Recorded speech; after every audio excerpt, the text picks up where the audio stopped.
আসসালামু আলাইকুম ভিউয়ার্স, কেমন আছেন সবাই? চলে আসলাম নতুন আরেকটা রেসিপি নিয়ে।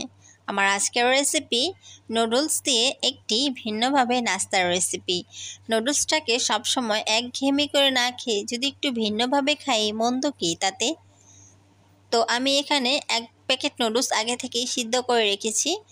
এখানে একটি ডিম দিয়ে দিয়েছি, আর এখানে দিয়ে দিচ্ছি কাঁচামরিচ কুচি, দিয়ে দিচ্ছি এখানে পরিমাণ মতো পেঁয়াজ কুচি। পেঁয়াজ কুচিটা আমি একটু বেশিই দিয়েছি, আপনারা চাইলে কম বা বেশি করে নিতে পারেন।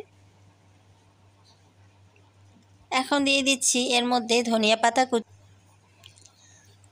সব খাবারই মাঝে মধ্যে যদি আমরা একটু ভিন্নভাবে তৈরি করি, তাহলে কিন্তু সব খাবারের টেস্টে একটু ভিন্নতা আসে। নুডলসের প্যাকেটে যে মশলাটা ছিল সেই মশলাটা দিয়ে দিয়েছি, আর দিয়ে দিচ্ছি এখানে সামান্য পরিমাণে লবণ।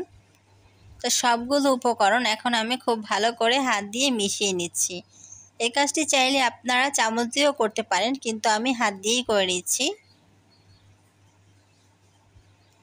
তো এভাবে করে খুব ভালো করে আমি মিশিয়ে নিয়েছি। এখন চলে যাব এটাকে ভাজার জন্য।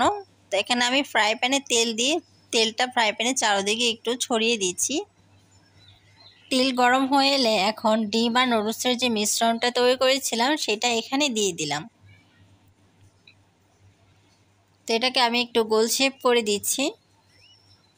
আপনারা চাইলে এটাকে চারকোনা করেও করে নিতে পারেন, কিন্তু আমি গোল করেই করে নিচ্ছি।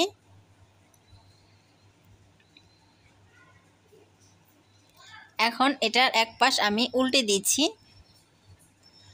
এভাবে করে এপাশ ওপাশ উল্টে এটাকে লাল করে ভেজে নিতে হবে।